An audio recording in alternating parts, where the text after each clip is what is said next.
Good morning friends. सुप्रभात. नमस्कार. मी तुमचा इतिहास मित्र होलगुंडे पीडी, दिंडोसी वसाहत, मनपा मराठी शाळा क्रमांक 1. ऑनलाईन शिक्षण सर्वांसाठी या उपक्रमाअंतर्गत आपणा सर्वांचं या नवीन वर्षात हार्दिक स्वागत करत आहेत. मित्रांनो, गेल्या वर्षी ज्या विद्यार्थ्यांनी 8वीचा अभ्यास पाहिला आणि आता तुम्ही 8वीला आलेला आहात आणि इतिहास विषय या ठिकाणी मी तुम्हाला शिकवणार आहे, समजवणार आहे. आपल्या इतिहासाचा पहिला पाठ जो आहे तो इतिहासाची साधने. इतिहास म्हणजेच काय? घडून गेलेल्या घटनांची माहिती वाचणे, पाहणे, ऐकणे आणि समजून घेणे.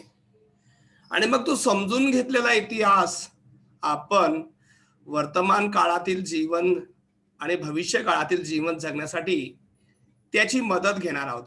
आणि म्हणून इतिहास विषय आपल्याला समजून घेणं आपल्या भावी भविष्यासाठी फार महत्वाचं आहे.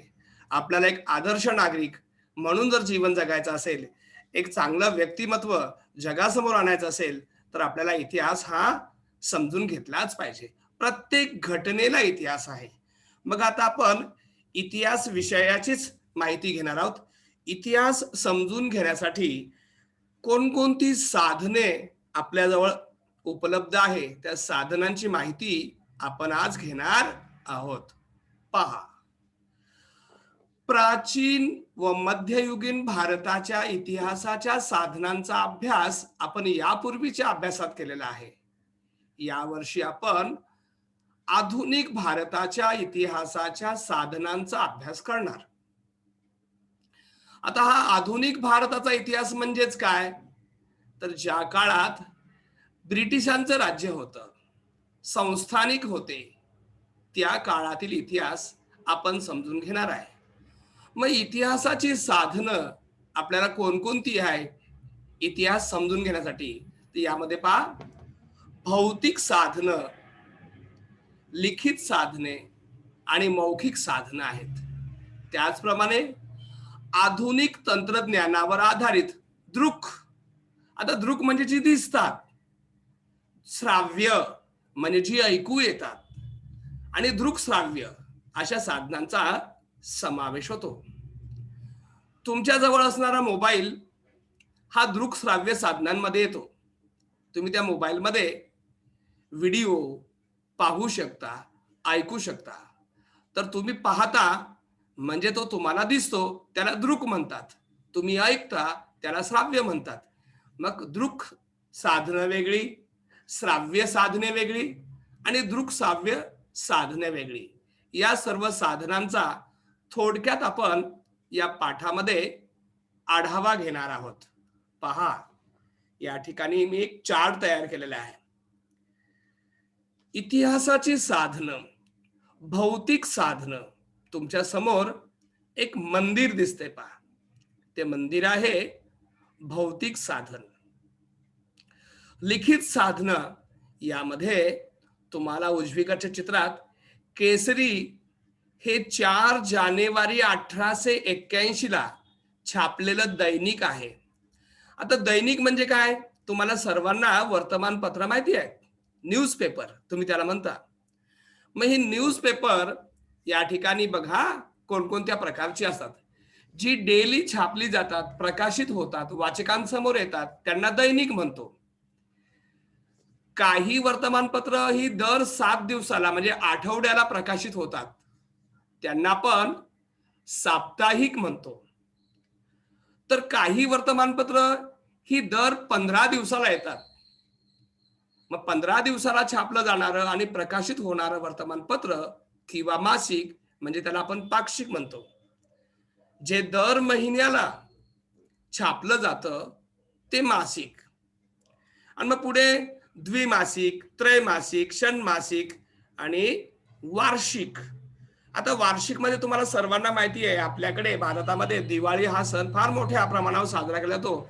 तो दिवाळीमध्ये महाराष्ट्रामध्ये काही मराठी लेखक काही मराठी प्रकाशन कंपन्या या काही वार्षिक अंक, दिवाळी अंक छापतात. जसं मार्मिक आहे किंवा आणखीन दुसरे अंक आहेत पहा, दिवाळी अंक. तसं ती जी साधनं आहेत, त्यांना आपण म्हणतो इतिहासाची लिखित साधनं. पहा, आजचा पेपर, आजची तारीख, आज तुम्हाला दिनांक माहिती आहे. काय आहे आज दिनांक? कोणता वार आहे आज? सांगा. बुधवार, बरोबर ना? 16/6/2021. आणि तुमच्या समोरचं वर्तमानपत्र स्क्रीनवर दिसतंय ते आहे 4 जानेवारी 1881 च. आणि आपण ते वर्तमानपत्र, त्यातील छपाई पाहिली तर आपल्याला त्या काळचा इतिहास समजतो. तुम्ही जर असं वर्तमानपत्र पाहिलं आज, तर तुम्हाला ते असं दिसणारच नाही. त्या वर्तमानपत्रामध्ये लिहिण्यासाठी वेगवेगळ्या रंगांचा वापर आज केला जातो. लाल शाई वापरली जाते, वेगवेगळ्या रंगांची शाई वापरली जाते, चित्र असतात, फोटो असतात. पण या वर्तमानपत्रात तुम्हाला फक्त आणि फक्त काळी शाई वापरलेली दिसते. यावरून आपल्याला त्यावेळी वर्तमानपत्रांच्या छपाईसाठी कोणकोणत्या रंगांचा वापर केला जात असे याचा अंदाज येतो. तिसऱ्या चित्रामध्ये पहा, काही गायन चालू आहे. आता गायन मध्ये तुम्ही म्हणता ओवी, गाणी, गीत, भक्तिगीत, समूह गीत, हा जो प्रकार असतो, जात्यांवरली गाणी, ती इतिहासाच्या मौखिक साधनांमध्ये येते. मग आता आपण इतिहासाच्या लिखित, भौतिक आणि मौखिक या साधनांचा अभ्यास सविस्तर पाहणार आहोत. पहा, भौतिक साधन. इतिहासाच्या भौतिक साधनांमध्ये विविध वस्तू वस्तू नाणी, पुतळे आणि पदके इत्यादी साधनांचा समावेश करता येईल. तुम्ही जर माझं वाचन नीट ऐकलं तर मी दोन्ही वेळेला वस्तू हा शब्द वापरला. तो वस्तू नाहीये. पहिला शब्द आहे वस्तू आणि दुसरा आहे तो वास्तू. आता वास्तू म्हणजे काय? आपलं जे घर आहे ते वास्तू आहे. म्हणजे ज्याचं बांधकाम केलं जातं त्याला आपण वास्तू म्हणूया. त्यामध्ये मंदिर येतं, घर येतं, राजाचा राजवाडा येतो, संग्रहालय येतं आणि म्युझियम येतात. किंवा आपण म्हणूया एखाद्या नदीवर बांधलेला ब्रिज असेल, तो ब्रिजही वास्तू या प्रकारात मोडला जातो. आणि म्हणून बघा, इतिहासाची भौतिक साधनं तशी तुम्हाला भरपूर नावं सांगता येईल, पण आपल्या स्क्रीनवर वस्तू, वास्तू, नाणी, पुतळे आणि पदके इत्यादी साधनांचा समावेश होईल. मग या ठिकाणी बघा, हे मंदिर दिसतंय, त्याला आपण वास्तू म्हणूया, बरोबर आहे. या ठिकाणी एक पुतळा दिसतो तुम्हाला, मग तो पुतळा, तो देखील इतिहासाचं भौतिक साधन आहे. तुम्हाला मध्यभागी मेडल दिसतंय, ते मेडल, त्याला तुम्ही आपण पदक म्हणतो. तुम्हाला माहिती medal, gold medal, silver medal आणि ब्रांज मेडल, ही पदक देखील इतिहासाची भौतिक साधनं आहेत. या ठिकाणी बघा, तुम्हाला नाणी दिसतात सोनेरी रंगाची, ती नाणी देखील इतिहासाची भौतिक साधनं आहे. आणि तुम्हाला त्या ठिकाणी एक देवीचं एक चित्र दिसलेलं आहे किंवा त्या ठिकाणी मूर्ती दिसते आहे, ते देखील इतिहासाचं भौतिक साधन आहे. बघा, हा तख्त तयार करा. तुम्हाला ज्या वेळेला तुम्ही आता ऑनलाईन परीक्षा द्याल, काही प्रश्न वस्तुनिष्ठ असतात आणि काही ठिकाणी तुम्हाला सांगतात की ही जी आकृती आहे ती पूर्ण करा. मग यामध्ये वास्तू कंसामध्ये बघा, इतिहासाची भौतिक साधनं दिलं असेल, एका बाजूला वस्तू दिल्या असेल आणि हे 3 गोल रिकामे दिले असतील. तर या 3 गोल मध्ये तुम्ही काय भरायचं आहे? वास्तू, नाणी, पुतळे आणि पदके ही इतिहासाचा अभ्यास करताना आपल्याला उपयोगी पडणारी भौतिक साधनं आहे. आता वास्तू, मी आता म्हणालो बघा, इमारती व वास्तू. मग आपण इतिहासाच्या भौतिक साधनांपैकी एक भौतिक साधन डिटेल मध्ये पाहायला घेतलं, ते म्हणजे इमारती व वास्तू. मग या ठिकाणी पहा, तुम्हाला इमारती पण दिसत आहेत, पूल पण दिसतोय, मंदिर पण दिसतंय, बाग पण दिसते, त्या बागेमध्ये असणारा एक पुतळा दिसतोय आणि या ठिकाणी एक राजाचा राजवाडा दिसतोय. म्हणजे पहा, आपण जर स्क्रीनवर दिलेलं वाचलं तर बघा, आधुनिक भारताच्या इतिहासातील कालखंड हा युरोपीय, विशेषतः ब्रिटिश सत्ताधीश आणि संस्थानिकांच्या राज्यकारभाराचा काळ मानला जातो. आता तिथे एक शब्द आला बघा, युरोपीय. तुम्हाला सर्वांना माहिती आहे जगामध्ये 7 खंड आहे, बरोबर आहे? कोण सांगेल आपण कोणत्या खंडात राहतो?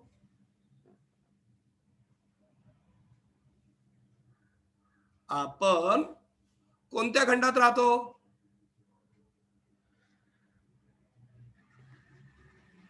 बरोबर, बऱ्याच जणांचे हँड रेज आहेत, बरोबर आहे. काय सांगशील? आशिया. आशिया, व्हेरी गुड. आशिया खंडात राहतो. तुम्हाला सर्वांना माहिती, बऱ्याच मुलांना माहित नसतं की खंड मोठा की देश मोठा. खंड तुम्हाला माहिती आहे जमिनीचा मोठा तुकडा, त्यावर अनेक देश आहेत. जसे आपल्या आशिया खंडामध्ये तुम्हाला सर्वांना माहिती आहे भारत आहे, पाकिस्तान आहे, श्रीलंका आहे, नेपाळ आहे, भूतान आहे, म्यानमार आहे, चीन आहे, जपान आहे, बरोबर आहे. तसं युरोप खंडामध्ये पण भरपूर देश आहेत. तिथे 2 शब्द आले बघा, एक ब्रिटिश. सांगा, ब्रिटिश कोणाला म्हणतात? विशाखा सांग, ब्रिटिश कोणाला म्हणतात? साहिल? ब्रिटन व युरोप खंडातून आलेले जे लोक होते त्यांना. ब्रिटन वचा पुढचा भाग काढून टाक, फक्त ब्रिटन मध्ये राहणाऱ्यांना ब्रिटिश म्हणतात.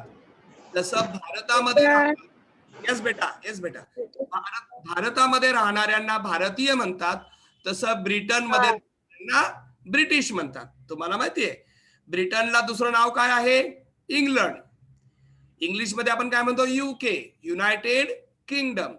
तसं युरोपमध्ये फ्रान्स पण आहे, युरोपमध्ये जर्मनी पण आहे, इटली पण आहे, पोर्तुगाल पण आहे, स्पेन पण आहे.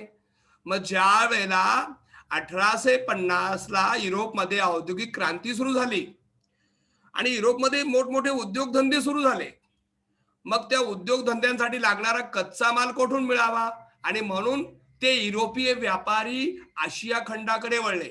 आशिया खंड म्हणजे मोठ्या प्रमाणामध्ये शेतीप्रधान खंड. मग या तिकडे युरोपमध्ये औद्योगिक क्रांती झाली, ती प्रामुख्याने कापड उद्योगात, आणि कापडाला त्यावेळी कच्चा माल कोणता होता? कापूस. आणि मग कापूस मिळवण्यासाठी ते युरोपीय व्यापारी आशिया खंडात आले. त्यांच्यामध्ये स्पर्धा सुरू झाली, जो आधी जाईल त्याला चांगली बाजारपेठ मिळेल. आणि मग त्या स्पर्धेमधून साम्राज्यवाद निर्माण आला. साम्राज्यवाद म्हणजे काय? तर परकीय भूमीचा स्वतःच्या आर्थिक फायद्यासाठी वापर करणे. मग ब्रिटिश भारतामध्ये आले, फ्रेंच आले, स्पॅनिश आले, पोर्तुगीज आले, आणि या सर्वांनी भारतामध्ये वसाहती स्थापन केल्या, व्यापार सुरू केला. आणि त्या वसाहती स्थापन करताना त्यांच्यामध्ये स्पर्धा लागली, आणि मग त्या स्पर्धेमध्येच त्यांच्यामध्ये आपसापसात युद्ध झालं. तसं फ्रान्स आणि ब्रिटन मध्ये युद्ध झालं, त्यात फ्रान्सचा पराभव झाला. मग फ्रेंचांनी ब्रिटनशी तह केल्याने सांगितलं की आम्ही भारताच्या फक्त पुदुचेरी, माहे, कारिकल, येनम या प्रदेशामध्ये व्यापार करू, तुम्ही उर्वरित भारतावर व्यापार करा. म्हणजे फ्रेंचांनी पुदुचेरी, माहे, कारिकल, येनम, चांद्रनगर ही जी गावं आहेत पूर्वेकडे चेन्नईकडे, तिथे आपल्या वसाहती स्थापन केल्या, आणि तेवढ्या पुरत्याच ते मर्यादित राहिले. पोर्तुगीज यांनी पण इंग्रजांशी जुळवून घेतलं, आणि गोवा तुम्हाला माहिती असेल, गोव्यामध्ये व्यापार सुरू केला, आणि उर्वरित भारतावर ब्रिटिशांचं राज्य होतं. म्हणजे पहा, मी तुम्हाला आधुनिक भारताच्या इतिहासाची साधनं समजावून सांगताना भारतामध्ये कोणकोणते देश आले त्यांची नावं सांगितली. स्पॅनिश आले होते, पोर्तुगीज आले होते, डच आले होते. तुम्हाला कोणाला माहिती आहे का डच कोणाला म्हणतात? डच नागरिक कोणाला म्हणतात? चला मीच सांगतो. हॉलंड या देशामध्ये राहणाऱ्या नागरिकांना डच असं संबोधलं जातं. हॉलंड हे त्या देशाचं जुनं नाव आहे. नवीन नाव आहे नेदरलँड.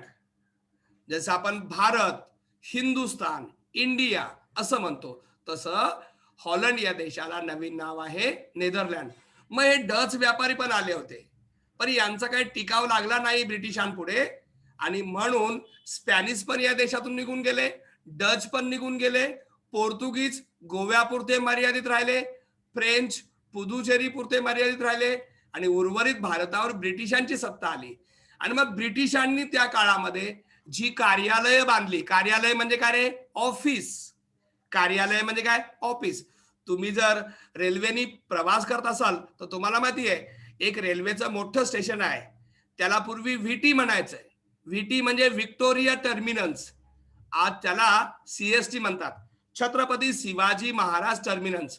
तुम्ही जर ते रेल्वे स्टेशन पाहिलं तर तो इतिहासाचं भौतिक साधन तर आहे, पण वास्तुकलेचा उत्कृष्ट नमुना आहे. कधी संधी मिळाली, लॉकडाऊन उघडलं, कोरोना नाहीसा झाला, की बाबांबरोबर जरूर तिकडे जा.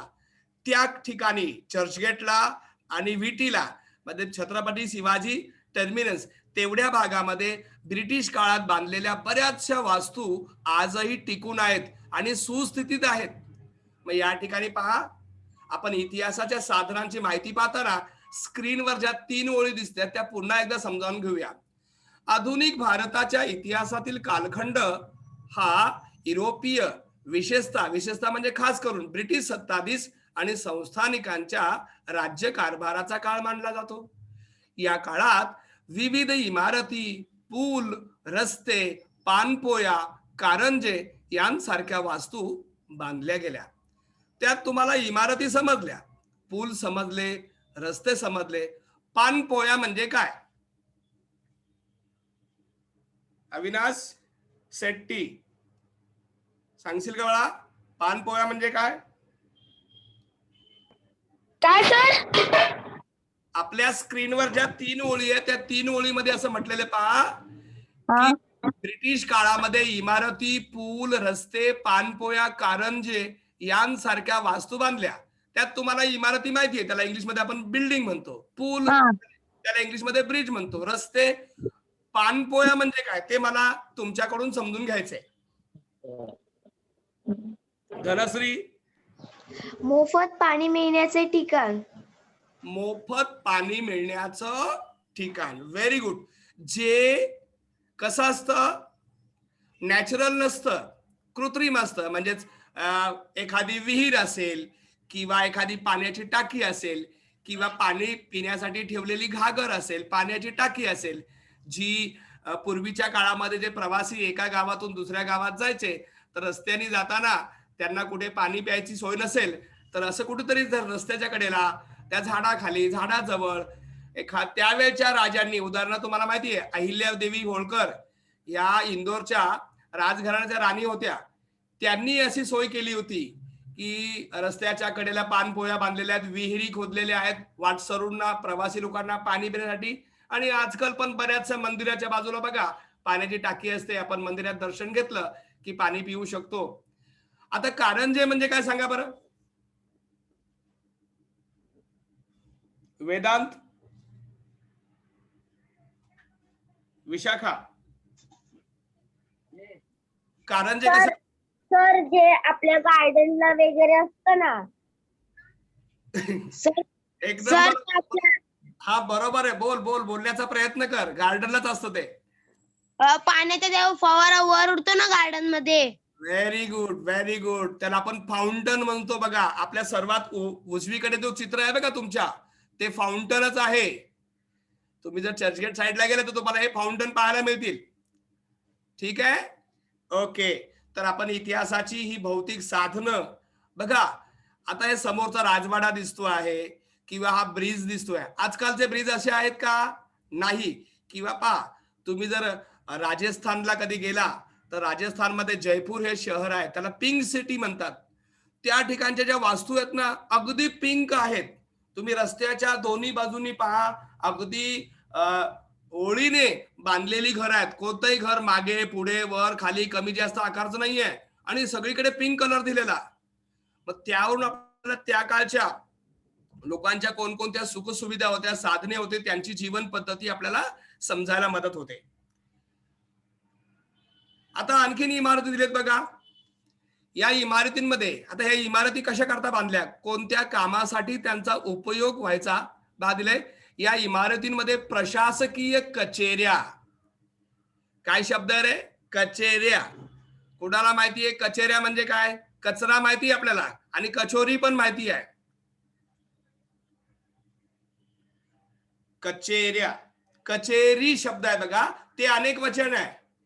एक वचन आहे कचेरी, अनेक वचन आहे कचेऱ्या. धनश्री.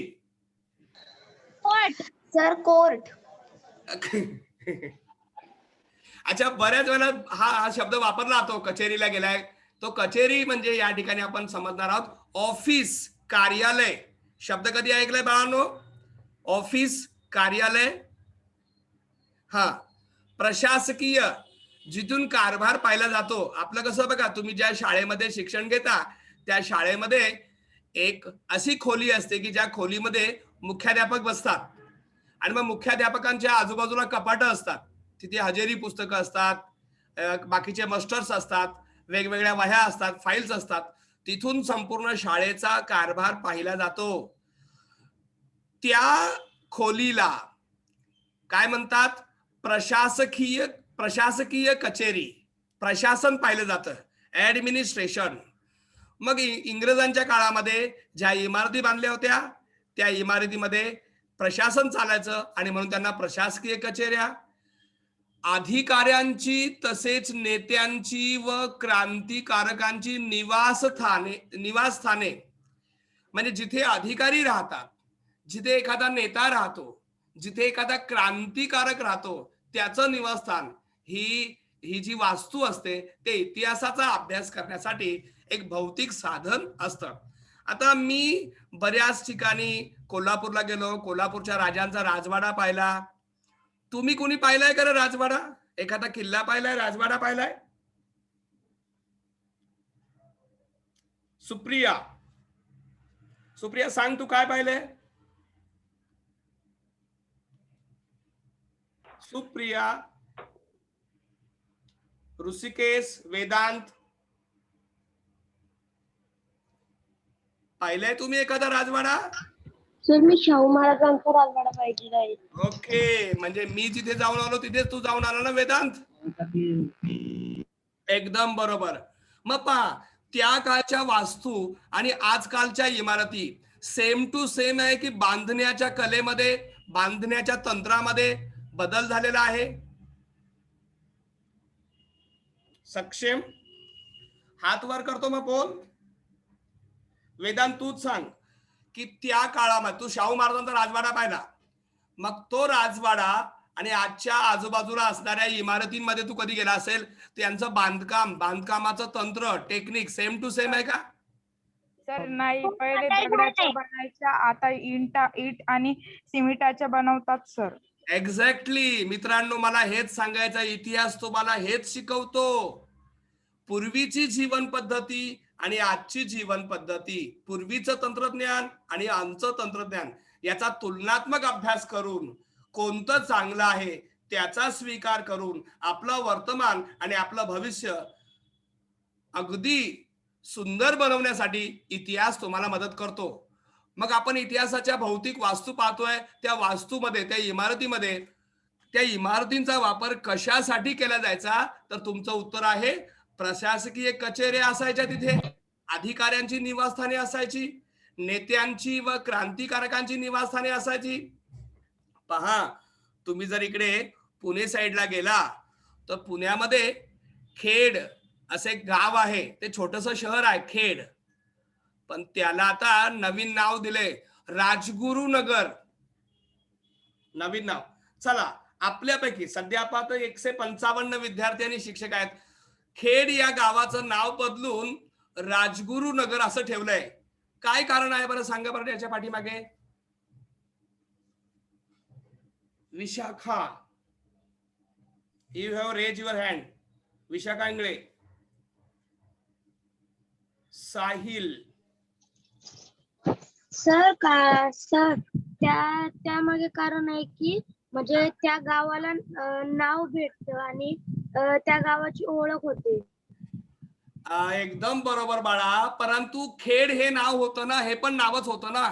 मग राजगुरुनगर का ठेवलं? आधीचं नाव काय वाईट होतं का? तुझं नाव कसं आहे? साहिल आहे. मग आता काय दुसरं आणखी नाव ठेवलं, प्रकाश ठेवल्यावरती साहिल बदलणार आहे का? साहिल पण नाव, प्रकाश पण नाव. मग त्या गावाचं नाव आधी खेड होतं आणि आता राजगुरुनगर केलं. What is the reason behind that? क्या कारण है उसके पीछे? इतिहास ज्यांना ज्यांना आवडतो त्यांना माहिती असायला पाहिजे. 4-5 हात वर आहेत बाबा. सक्षम सांग बरं.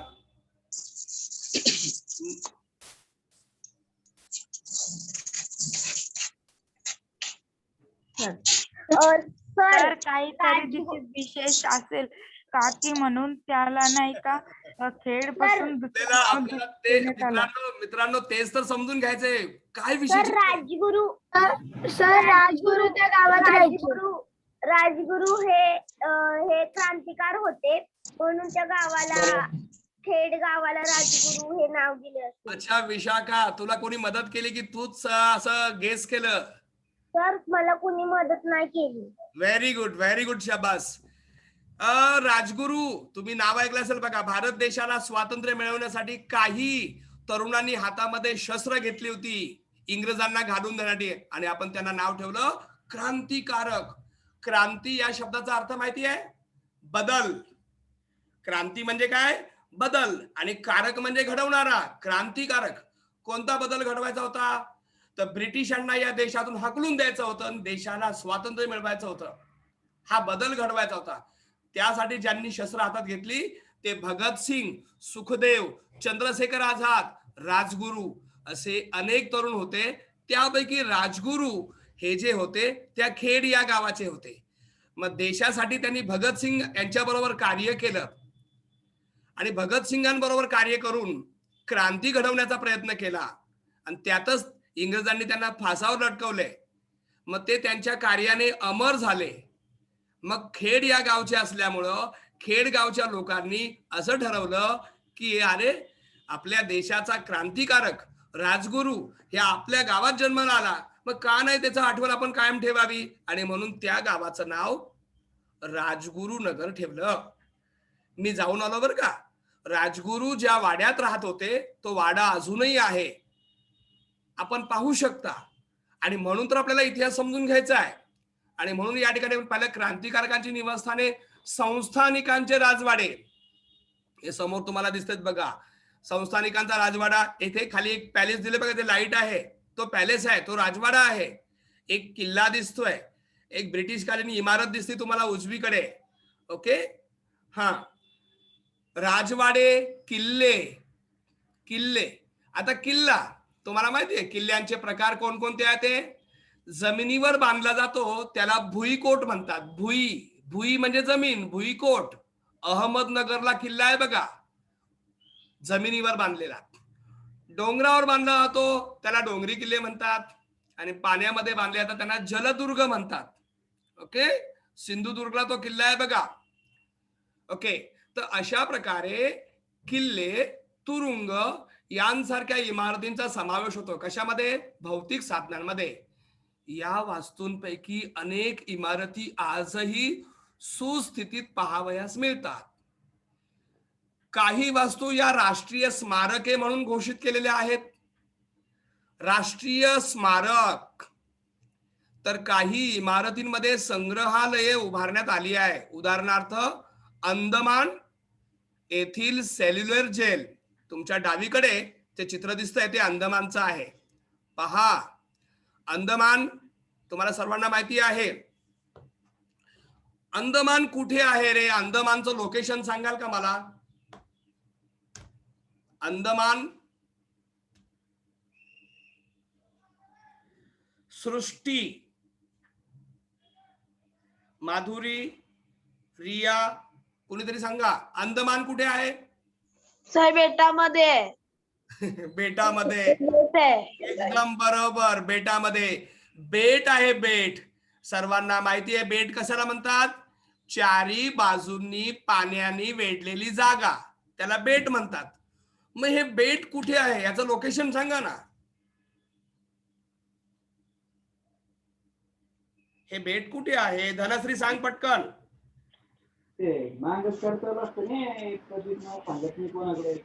सर, भारताच्या पूर्व भागात जो समुद्र किनारा आहे तिथे जे बेट आहे त्या बेटाला अंदमान असं नाव दिलंय. क्या बात है, क्या बात है. मग पूर्वे भागात जो समुद्र किनारा आहे त्याला काय नाव आहे बेटा? बे ऑफ बेंगॉल, बंगालचा उपसागर. बरोबर आहे. भारताच्या दक्षिणेला आहे तो हिंदी महासागर आणि पश्चिमेला आहे तो अरबी समुद्र आणि उत्तरेला आहे तो हिमालय पर्वत. पहा, भारताला निसर्गाने सुरक्षा पुरवलेली आहे. हिंदुस्थानचा मुकुट हिमालय पर्वत, तिथून शत्रू आत येऊ शकत नाही. समुद्री मार्गाने आला तर त्याच्यावर लक्ष ठेवता येतं. मग बंगालच्या उपसागरामध्ये अंदमान आणि निकोबार आणि चोकोबार अशी 3 बेट आहेत. किती बेट आहेत? 3. हा, कोणकोणती? अंदमान, निकोबार आणि चोकोबार. बरोबर ना? दुर्गा देवी मराठी, दुर्गा देवी शर्मा, 3 बेट आहेत ना, अंदमान, निकोबार आणि चोकोबार. हो सर. हो सर. अरे काय हो बोलता मित्रांनो? चोकोबार काय नाव असतं का? एक आहे अंदमान. 2च बेट आहे, निकोबार आणि अंदमान. ओके, सक्षम. चोकोबार नाही, अंदमान आणि निकोबार. ओके, तर आपल्याला संधी मिळाली की आपण जरूर त्या ठिकाणी ते पाहायला जाऊया. वैयक्तिक तुम्ही जा, वैयक्तिक मी जायला आई बाबांबरोबर तुम्ही जा. ते अंदमान आणि निकोबार, तेथे आपल्या सावरकरांना ज्या जेलमध्ये ठेवलं होतं ते जेल आजही राष्ट्रीय स्मारक म्हणून भारत सरकारने जपून ठेवलेलं आहे आणि पर्यटक त्या ठिकाणी जातात आणि त्या जेलचा अभ्यास करतात आणि सावरकरांनी त्या जेलमध्ये कसे दिवस काढले हे समजण्याचा प्रयत्न करतात. ओके,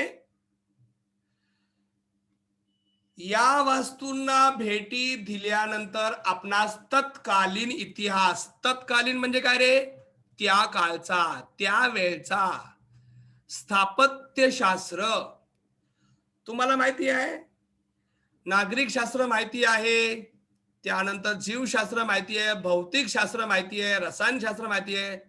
स्थापत्यशास्त्र म्हणजे काय रे बाळांनो? Dhanashree, tell me, what do you mean by स्थापत्यशास्त्र? सर, एखादी वास्तू जी असते ती कोणत्या प्रकारे स्थापन केली आहे त्या ठिकाणी त्याचा अभ्यास करणारे शास्त्र. एक्सलंट. वास्तुशास्त्र, बांधकाम शास्त्र. बरोबर.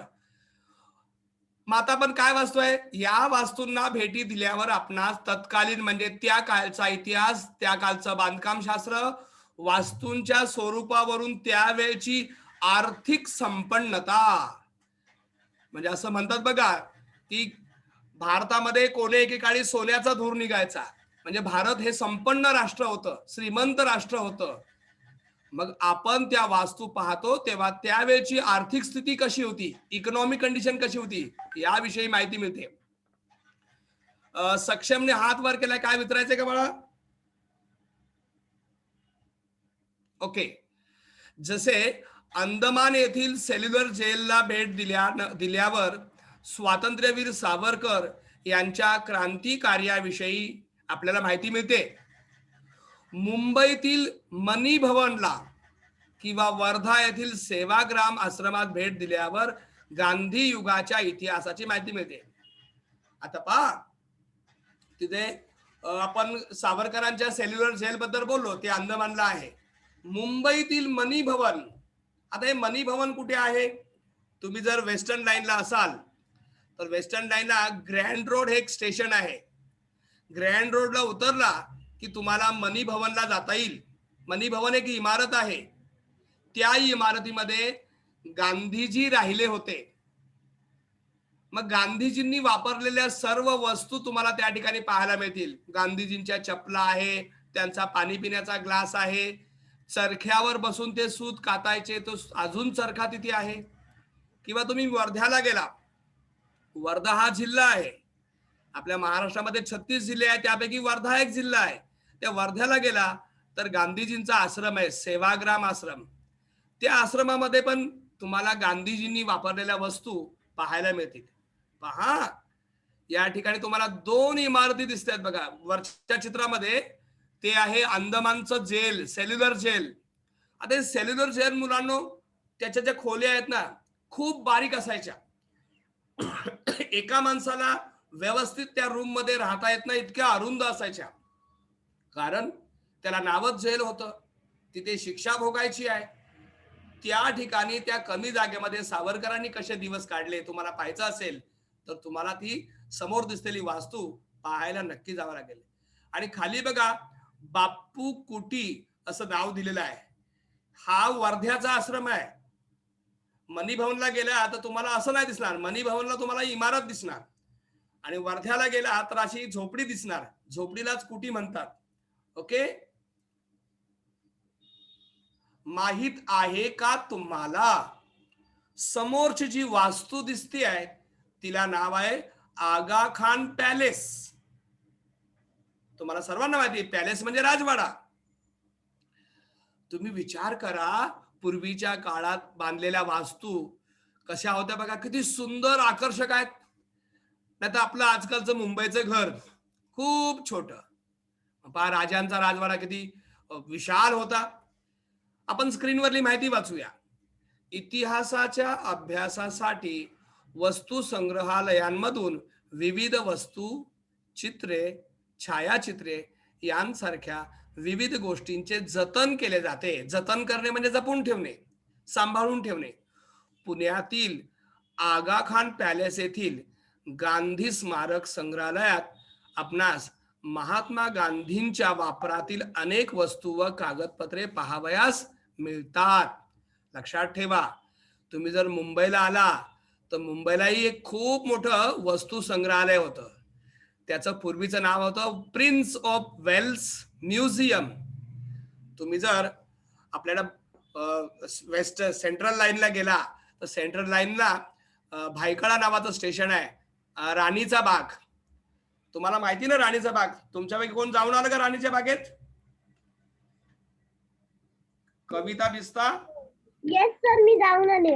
Very good. विशाखा जाऊन आले. आता तिथे तुम्हाला माहिती खूप मोठं अट्रॅक्शन आहे, आकर्षण आहे. विविध प्राणी आहेत, त्यापैकी सर्वात आकर्षणाचा जो जीव तिथे आहे, प्राणी आहे, तो पक्षी आहे. कोणता पक्षी आहे माहिती का तुम्हाला? पप्पांना सांगू का जरा? मोर. मोर तर आहेत. पेंग्विन.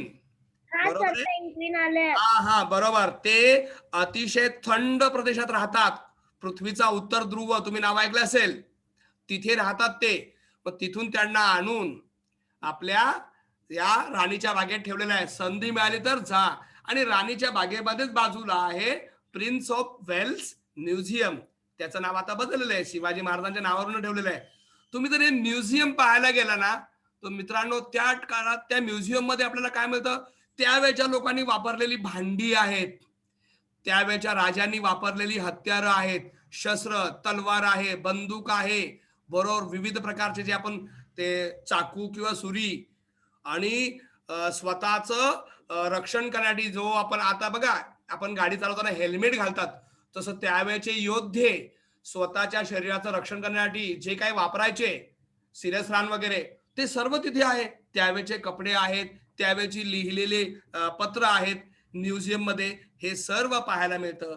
आणि ते पाहून एकतर आपल्याला एक आनंद पण मिळतो आणि इतिहास समजतो की पूर्वीच्या काळाचं लोकांचं जीवनमान कसं होतं आणि आजचं जीवनमान.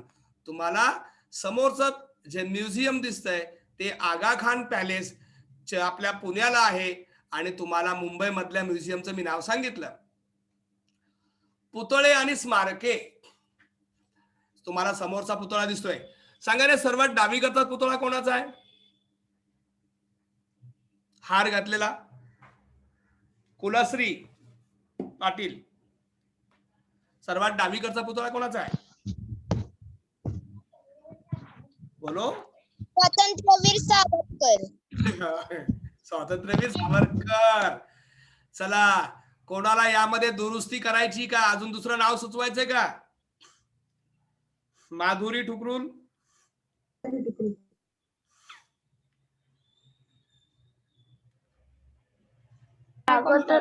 सर तो श्रीकांत आहे. स्वातंत्र्यवीर सावरकरांचा नसून आपले स्वराज्य हा माझा जन्मसिद्ध हक्क आणि तो मी मिळवणारच असा मंत्र देणारे लोकमान्य बाळ गंगाधर टिळकांचा आहे. आणि मधला पुतळा बघूया कोण नाव सांगतंय.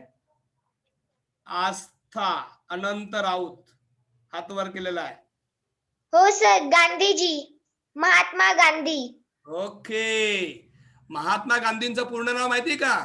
मोहनदास करमचंद गांधी. ओके.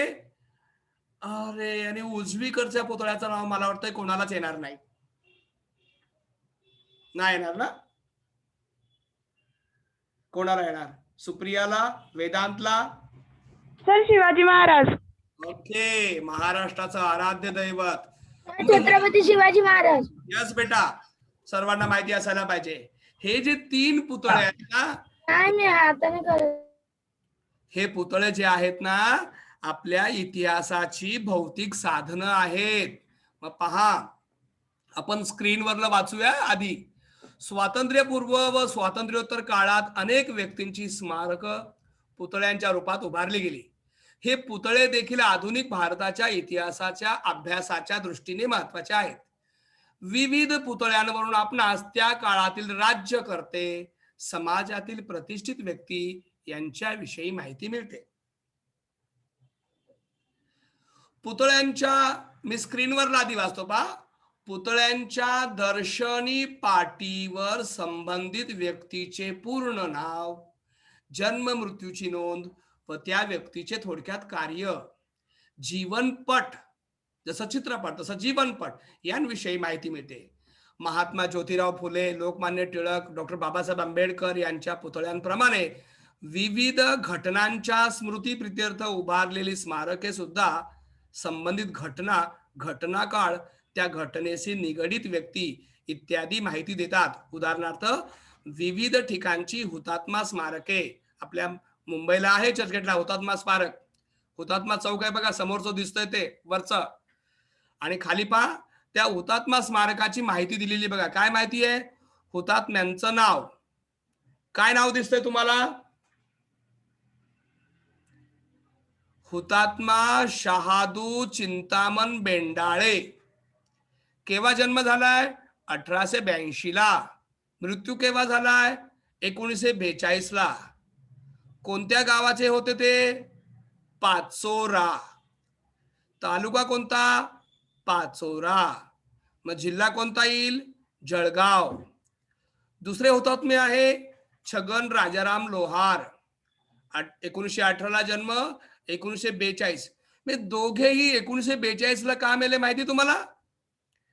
1942 ला गांधीजींनी जे आंदोलन पुकारलं होतं ना, छोडो भारत चले जाओ, त्यामध्ये इंग्रजांना विरोध करताना हे मारले गेलेले आहेत.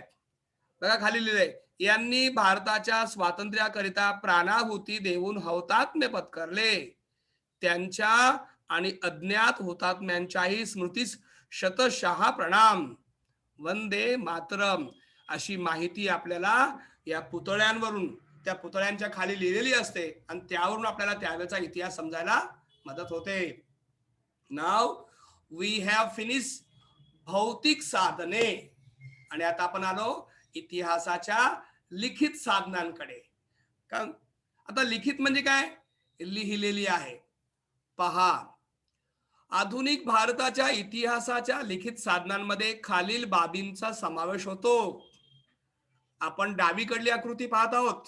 ओके, तुम्हाला येतं पुढील तक्ता पूर्ण करा, पुढील आकृती पूर्ण करा. मग मध्यभागी जे लिहिले बघा ठळक अक्षरात लिखित साधने, तसं असेल.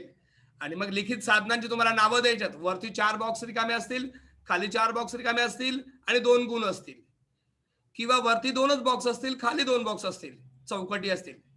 मग कोणकोणती लिखित साधने आहे? तर पहिलं साधन आहे पत्र व्यवहार. आता आपण मोबाईल आल्यामुळे पत्र लिहिणे बंद केलं, पण पूर्वीच्या काळामध्ये राजे लोक, वेगवेगळे व्यक्ती एक दुसऱ्यांना पत्र व्यवहार करायचे. तो पत्र व्यवहार जे पत्रावर लिहिलं असतं ते लिखित साधने. परदेशी व्यक्तींच्या नोंदी. समजा एखादा परदेशी व्यक्ती भारत पाहायला आला आणि भारत पाहून गेल्यावर जाताना त्यांनी त्या राजाच्या ऑफिसमध्ये जी वही असते त्या वहीमध्ये लिहिलेलं असतं की मला भारत देश खूप आवडला, या ठिकाणचे लोक खूप सुसंस्कृत आहे, इथे आदरातिथ्य करण्याची पद्धत खूप छान आहे, असं जे लिहिलेलं असतं त्याला परदेशी व्यक्तींच्या नोंदी म्हणतात. आपल्याकडे फार प्राचीन काळामध्ये चीनी प्रवासी युआन सॉंग आला होता आणि त्याने तिथे भारताबद्दल लिहून ठेवलं होतं. बौद्ध धर्माचा अभ्यास करायला आला होता. आपण लिखित साधनामध्ये पत्र व्यवहार, परदेशी व्यक्तींच्या नोंदी, वृत्तपत्रे, चरित्र. चरित्र म्हणजे काय रे? एखाद्या थोर व्यक्तीची जीवन कहाणी लिहिलेली असते, त्याला चरित्र म्हणतात. नियतकालिके, याबद्दल मी आताच बोललो. जे रोज येतं ते दैनिक, 7 दिवसाला येतं ते साप्ताहिक, 15 दिवसाला येतं ते पाक्षिक, महिन्याला येतं ते मासिक, त्या सर्वांना नियतकालिके म्हणतात. नियतकालिके म्हणजे काय? ठराविक वेळेला छापलं जाणारं ते पुस्तक किंवा मासिक, नियत. Factory records. फॅक्टरी म्हणजे कारखाना. कारखाना एखादा असेल त्याचे रेकॉर्ड असतात, किती माल आला, किती गेला, कोणाला पाठवला, कसा विकला, किती दराने विकला, कामगारांचा पगार काय दिला, हे सर्व असतं, त्याला फॅक्टरी रेकॉर्ड्स म्हणतात. आत्मचरित्र. आत्मचरित्र म्हणजे काय?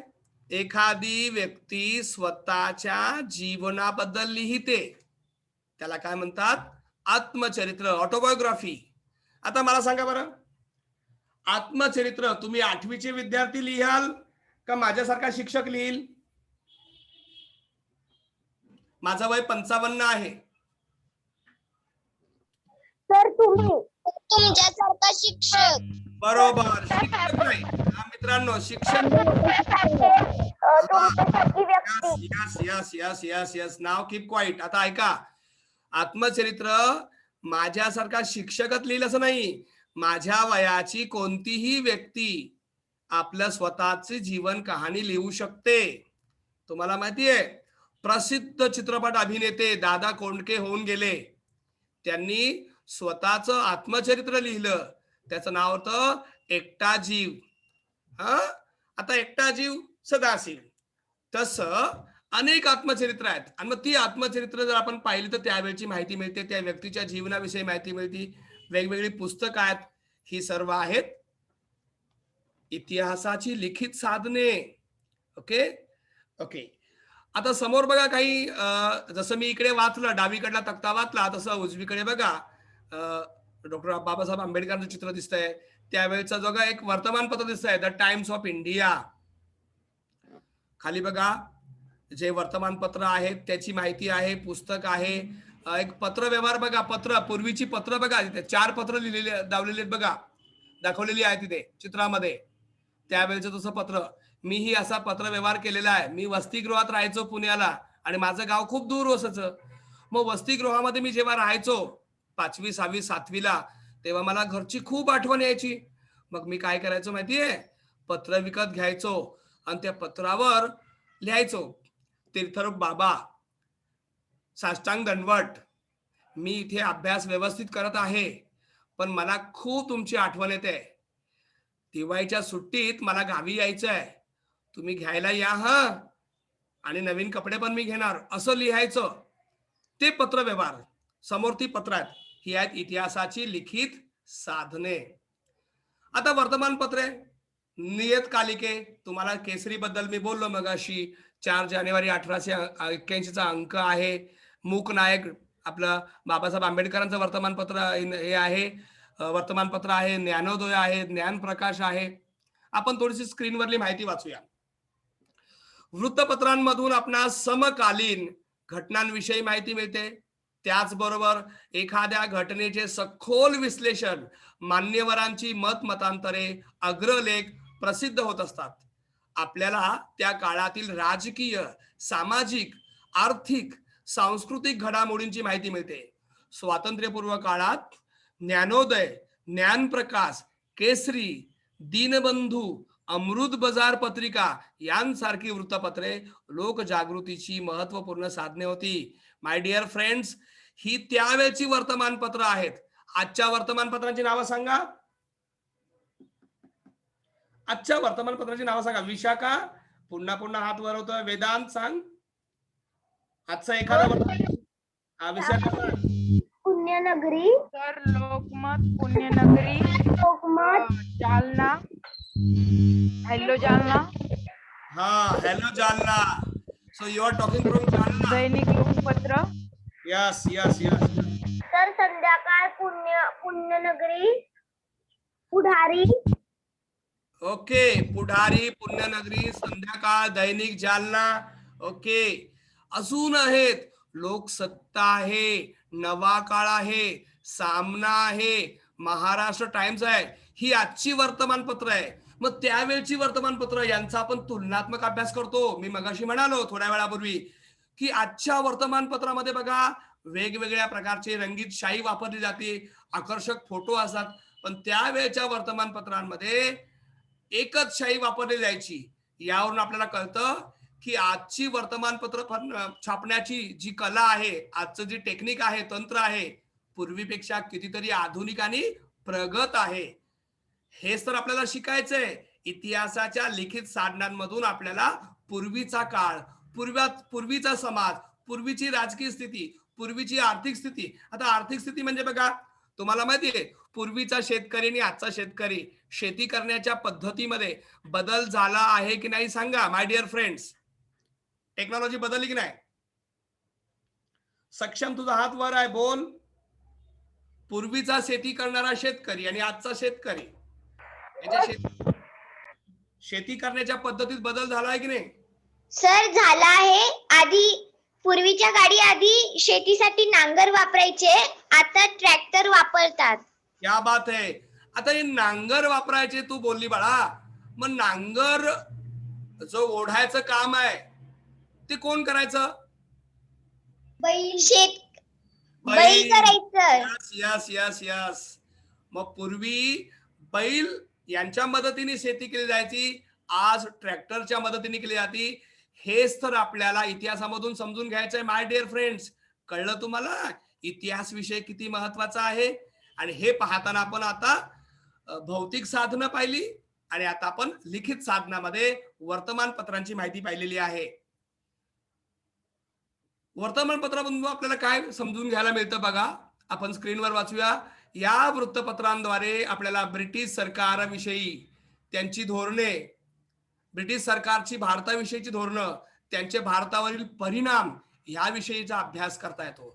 ब्रिटिश काळात वृत्तपत्रे केवळ राजकीयच नव्हे तर सामाजिक प्रबोधनाची साधने म्हणून काम करत होती. सामाजिक प्रबोधन म्हणजे काय माहिती मुलांनो? मला सांगा, पूर्वीच्या काळी बालविवाह पद्धत होती, आज आहे का सांगा? नाही.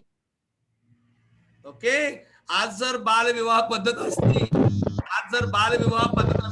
तर तुम्ही सर्वजण ज्या विद्यार्थिनी बसलेल्या आहेत, जे विद्यार्थी बसलेले आहेत, ते कदाचित विद्यार्थिनी आपल्या पतीबरोबर शिकायला बसली असती आणि विद्यार्थी आपला पत्नी बरोबर शिकायला बसला असता, जर बालविवाह अस्तित्वात असतात तर.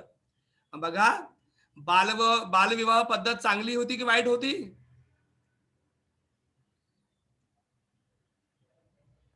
गौरव, बालविवाह पद्धत चांगली होती की वाईट होती? वेदांत?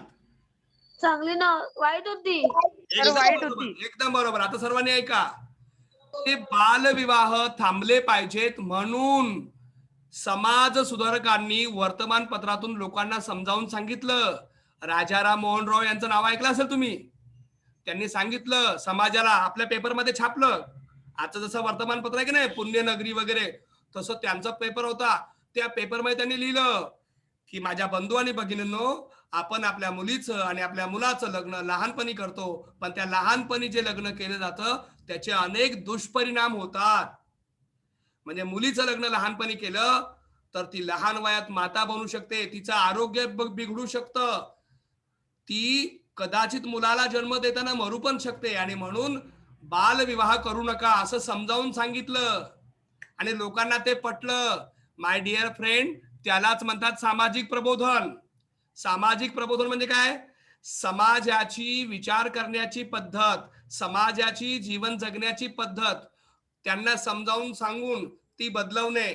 जसा बालविवाह बंद झाला, सती प्रथा बंद झाली, त्या काळामध्ये विधवांना विवाह करण्याची परवानगी नव्हती, ती विवाह करण्याची परवानगी मिळाली. हे सर्व काय झालं? सामाजिक प्रबोधन केलं, प्रबोधन झालं. आणि मग सामाजिक प्रबोधन, आता मला सांगा, तुम्हाला समाजाला बदलायचंय, मग तुम्ही काय करणार? प्रत्येकाच्या घरामध्ये जाऊन तुम्ही समाजाला समजावून सांगणार की कुठलं तरी माध्यम वापरणार? बघा, मग त्यावेळेच्या लोकांनी, बघा, टीव्ही नव्हता, त्यावेळेला टीव्ही नव्हता, नाहीतर समाजवर्गाने टीव्हीवर येऊन लेक्चर दिलं असतं. हॅलो, मी अमुक अमुक व्यक्ती बोलते असं टीव्हीवर बोलले असते, पण त्यावेळेला टीव्ही नव्हता. मग त्यांनी कोणत्या माध्यमांचा वापर केला? वर्तमानपत्र, मासिक.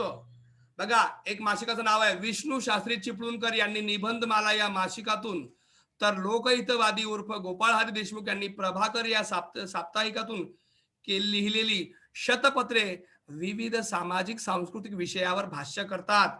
बघा, विष्णू शास्त्री चिपळूणकर यांची निबंधमाला दिसते आहे, बरोबर ना? तुमचा निबंध वेगळा, यांचा निबंध वेगळा. ओके. गोपाळ हरी देशमुख यांनी काय केलं तुम्हाला माहिती का? शतपत्र लिहिली. शत म्हणजे 100, 100 पत्रामध्ये. आणि ती पत्र कुठे छापली? प्रभाकर नावाच्या मासिक मध्ये. आणि ती लोकांनी वाचली आणि सामाजिक प्रबोधन घडून आलं. आणि म्हणून ही इतिहासाची लिखित साधनं आपल्याला समजून घेतली पाहिजे. चला आपण जाणून घेऊया डॉक्टर बाबासाहेब आंबेडकर आणि वृत्तपत्रे.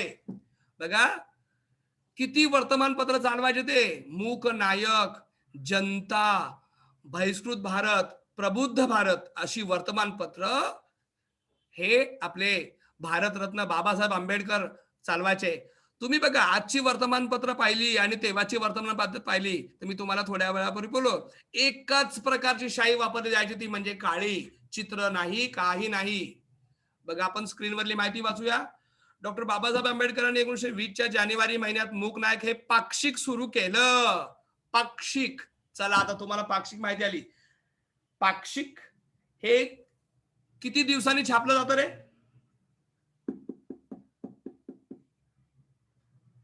वेदांत, भागवे वेदांत. तर 15 दिवसांनी छापलं जातं, त्याला पाक्षिक म्हणतात. Very good. मी थोड्या वेळापूर्वीच बोललो तुम्हाला. रोज छापतात ते, दैनिक 7 दिवसाला साप्ताहिक, 15 दिवसाला पाक्षिक, महिन्याला मासिक. मग मूक नायक हे काय? पाक्षिक. आता पुढची तिसरी वेळ असतो बघा. परंतु त्यांना पुढील विद्याभ्यासासाठी करता इंग्लंडला जावे लागल्यामुळे त्यांनी हे पत्र आपल्या सहकार्याकडे सोपवले. डॉक्टर बाबासाहेब आंबेडकरांनी एप्रिल 1927 मध्ये बहिष्कृत भारत हे पत्र सुरू केले. सामान्य जनतेचे प्रबोधन. बघा, प्रबोधन शब्द पुन्हा आला. प्रबोधन शब्द याचा अर्थ आहे समाजामध्ये घडवून आणलेली वैचारिक जागृती. प्रबोधन व संघटन करण्यासाठी बहिष्कृत भारत या पत्रातून त्यांनी लिखाण केले. याविषयी जनता आणि प्रबुद्ध भारत अशी आणखीन 2 वृत्तपत्रे आली. मी तिथे याविषयी शब्द वापरला, याशिवाय आहे. याशिवाय जनता आणि प्रबुद्ध भारत. नकाशे आणि आराखडे. भूगोलाचा अभ्यास करताना तुम्हाला नकाशा लागतो. तुम्ही कुठे सहलीला गेला, कोणत्या नवीन ठिकाणी गेला, तुम्हाला सर्वांना माहिती आहे. आजचा हा नकाशा आहे, बरोबर आहे. आता तुमच्या मोबाईल मध्ये पण नकाशा आहे, त्याला काय नाव आहे सांगा बरं? तुमच्या मोबाईल मध्ये पण नकाशा असतो. कुठे जायचं असेल तर map. Google map. Google maps, बरोबर ना? गुगल मॅप्स म्हणजे बघा, आजचा नकाशा, पूर्वीचा नकाशा, तंत्र बदललं, बरोबर ना? टेक्नॉलॉजी बदलली. मग आपण पूर्वीचा नकाशा पाहतोय बघा. आता वाचूया जरासं. नकाशे हे देखील इतिहासाचे महत्वाचे साधन मानले जाते. नकाशावरून आपणा शहराचे किंवा एखाद्या ठिकाणचे बदलणारे स्वरूप अभ्यासता येते. ब्रिटिश काळात जे चाललेले सर्वे आहेत, सर्वे ऑफ इंडिया या स्वतंत्र विभागाने भारताच्या विविध प्रांतांचे शहरांचे शास्त्रशुद्ध पद्धतीने सर्वेक्षण करून नकाशे तयार केलेत. हे पूर्वीच आहे बघा. तुम्हाला जर आता गुगलवर माहिती आहे पूर्वीची मुंबई आजची मुंबई पूर्णपणे बदललेली आहे. मग हे नकाशे देखील इतिहासाची लिखित साधने आहेत. नकाशांप्रमाणे वास्तू विशारदांनी तयार केलेले आराखडे हे देखील इमारत स्थापत्यशास्त्राच्या तसेच एखाद्या भागाच्या विकासाचे टप्पे अभ्यासनाच्या दृष्टीने महत्वाचे ठरतात. उदाहरणार्थ मुंबई पोर्ट ट्रस्ट या विभागाकडे मुंबई बंदराचे मूळ आराखडे आहेत. हे बंदर पुढे विकसित करताना वास्तू विशारद, बघा वास्तू विशारद कोणाला म्हणतात तुम्ही दोन शब्द ऐकून घ्या. एक असतो आर्किटेक्चर, दुसरा असतो इंजिनियर. ओके, तर हा जो वास्तू विशारद आहे तो आर्किटेक्चर असतो आणि अभियंता म्हणजे इंजिनियर. यांनी मुंबईचे जे आराखडे तयार केलेले आहेत ते आराखडे अजूनही आहेत. कुठे आहे? बीपीटी कडे, शॉर्ट फॉर्म मध्ये बीपीटी. बघा शॉर्ट फॉर्म तुम्हाला माहिती आहे. ओके, शॉर्ट फॉर्म मध्ये काय? BPT, Bombay post trust. यांच्याकडे अजूनही ते नकाशे आहेत. त्यावेळेला आपल्याला मुंबईच्या नागरी विकासाची माहिती मिळते. अरे मुंबई शहर पूर्वी एक खेडेगाव होतं, मग त्याला महत्व का आलं? तर बाजूला समुद्र होता म्हणून मुंबईला नाव मिळालं बंदर. ब्रिटिश पहिल्यांदा इथेच आले आणि मग मुंबईचा हळूहळू विकास होत गेला. आधी मुंबईमध्ये शेती व्हायची. मुलांनो, मुंबईमध्ये सर्वात पहिल्यांदा कोणतं वाहन चालायचं माहितीये? बैलगाडी. मुंबईमध्ये बैलगाडीने लोक एका ठिकाणाहून दुसऱ्या ठिकाणी जायचं. बैलगाडी आली, घोडागाडी आली, मग ट्राम आली, मग सायकल आली, मग तुम्हाला माहिती आता रेल्वे आले, आता तर तुम्हाला माहिती आहे मेट्रो आली. मग हा मुंबईच्या विकासाचा इतिहास तुम्हाला समजून घ्यायचा असेल तर तुम्हाला बीपीटी कडे जावं लागेल, बॉम्बे पोस्ट ट्रस्ट कडे जावं लागेल आणि तिथे पूर्वीचे नकाशे समजून घ्यावे लागतील. ओके मित्रांनो, आता आपण काय पाहिलेलं आहे? इतिहासाची भौतिक साधने पाहिली, लिखित साधने पाहिली. आपल्याला मौखिक साधने आपण पुढच्या वेळेला पाहूया. चला, समोरचं चित्र दिसतंय. तुम्ही इतक्या वेळ अभ्यास केला की नाही? मग तुम्हाला तो किती समजलाय? म्हणून आपण काही प्रश्न तयार केलेले आहेत. कौन बनेगा इतिहासकार? काही प्रश्न या ठिकाणी तुम्हाला स्क्रीनवर येणार आहे, त्याची उत्तरं तिथे असणार आहे. ती उत्तरं तुम्ही द्यायची आहेत. वस्तुनिष्ठ प्रश्न आहेत बघा. पहिला प्रश्न आला, डॅश हे इतिहासाचं भौतिक साधन नाही. वास्तू, नाणी, पोवाडे. चला, कोण सांगताय? नीट वाचा. पोवाडे. हा, पोवाडे. वास्तू. ओके. आता एका मित्राने सांगितले पोवाडे आणि एकाने सांगितले वास्तू. चला पाहूया कोणाचं उत्तर बरोबर आहे. कम्प्युटरवर वास्तू आणि पोवाडेला लॉक कर. यस, पोवाडे. आता ज्या मित्रांनी सांगितलं वास्तू, माय डिअर फ्रेंड, पहिले समजून घे भौतिक साधनं म्हणजे काय. तर जी आपण लोकांना दाखवू शकतो, हात लावून दाखवू शकतो, पाहू शकतो, स्पर्श करू शकतो, ते भौतिक साधन, ते वास्तू आहे. नाणी आहे. मला सांगा, वास्तू म्हणजे घर, घराला स्पर्श करू शकतो. यस. नाणी म्हणजे कॉईन, नाणं, त्याला स्पर्श करू शकतो. यस. पोवाडे म्हणजे गाणं, गाण्याला तुम्ही स्पर्श करू शकता का? म्हणून प्रश्न काय होता? ऐका ना, प्रश्न काय होता? टिंब हे इतिहासाचं भौतिक साधन नाही. नाही शब्द तुम्ही ऐकला नाही. वास्तू हे भौतिक साधन आहे, नाणी हे भौतिक साधन आहे, पोवाडे हे फक्त आपण ऐकू शकतो, ते मौखिक साधन आहे. दुसरा प्रश्न तुमच्या स्क्रीनवर आलाय. मुंबईतील मनी भवनला भेट दिल्यावर यांच्या जीवनाबद्दल माहिती मिळते. अ. महात्मा गांधी, ब. सावरकर, क. राणी लक्ष्मीबाई. आता आपण इथं तुम्हाला पर्याय 3 दिलेले आहेत. सांगा तुम्ही मनी भवनला, मी बोललो ग्रँड रोडला गेल्यानंतर तुम्हाला कोणाच्या जीवनाविषयी माहिती मिळेल?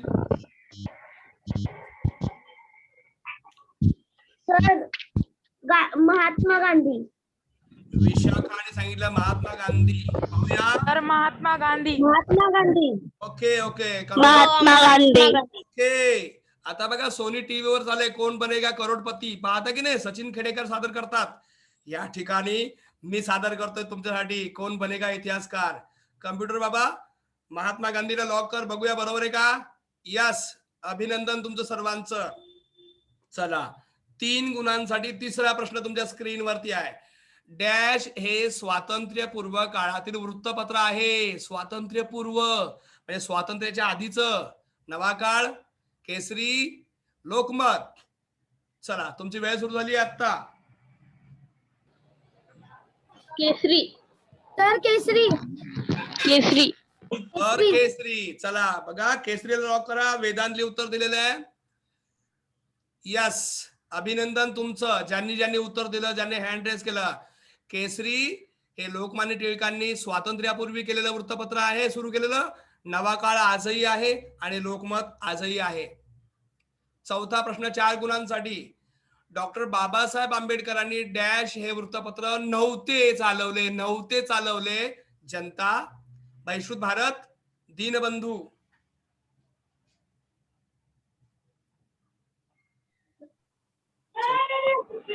बहिष्कृत भारत. दीनबंधू. दीनबंधू. कुणी उत्तर दिलं? गौरवने. दीनबंधू. ओके, हर्षदने पण उत्तर दिले. पाहूया. कम्प्युटर महाशय दीनबंधूला लॉक करा. आणि एका विद्यार्थ्यांनी बहिष्कृत भारत लिहिलेलं आहे. यस, दीनबंधू. आता आपण पाहिलं ना, बाबासाहेब आंबेडकरांनी 4 वृत्तपत्र चालवली होती. त्यातलं मूक नायक होतं, जनता होतं, बहिष्कृत भारत होतं आणि प्रबुद्ध भारत. दीनबंधू त्यांचं नाहीये. ओके, 5 गुणांसाठी पुढचा प्रश्न आहे. सेवाग्राम आश्रम डॅश या राज्यात आहे. राज्यात पंजाब, महाराष्ट्र, गुजरात.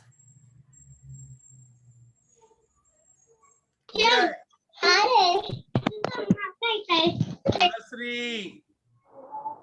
चला कोणत्या राज्यात आहे? शेवटचा प्रश्न आहे. बघूया कोण बाजी मारत आहे.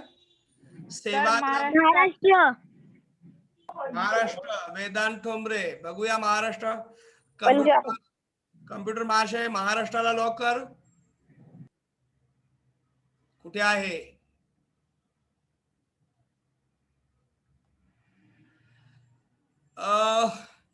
तंत्रज्ञानातली चूक आहे मित्रांनो. सेवाग्राम महाराष्ट्रामध्येच आहे. उत्तर तिथे चुकीने फ्लॅश झालंय गुजरातला. तुम्हाला माहिती गुजरातला कोणता आश्रम आहे? साबरमती आश्रम. साबरमती नदीच्या किनारी आहे. आणि हा सेवाग्राम आश्रम वर्ध्याला आहे. वर्धा हा जिल्हा आहे महाराष्ट्रातला. ओके, चला गृह कार्य, होमवर्क. महाराष्ट्रातील किल्ले ही भौतिक साधने आहेत. किल्ल्यांचे प्रकार लिहायचे. आता मी तुम्हाला थोड्या वेळापूर्वी बोललो. व त्या प्रकारातील किल्ल्यांची यादी तयार करा. आपल्या विषय शिक्षकांना व्हॉट्सअपवर पाठवा. तुम्हाला मी बोललो कोणकोणते किल्ले आहेत. जमिनीवर बांधला जातो तो कोणता किल्ला? भुईकोट. कोट म्हणजे पण किल्लाच. जमिनीवर बांधला जातो तो भुईकोट. त्यानंतर तुम्हाला माहिती आहे की डोंगरावर बांधला जातो तो डोंगरी किल्ला. आणि पाण्यामध्ये बांधला जातो तो जलदुर्ग. ओके,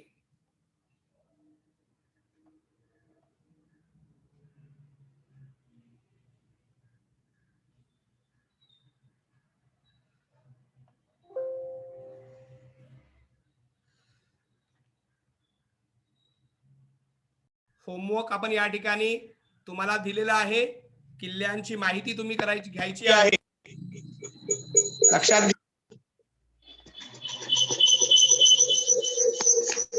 गृहकार्य तुम्हाला समजलेलं आहे. तर अशा प्रकारे आपण इतिहासाच्या साधनांची भौतिक साधनं पाहिली, लिखित साधनं पाहिली.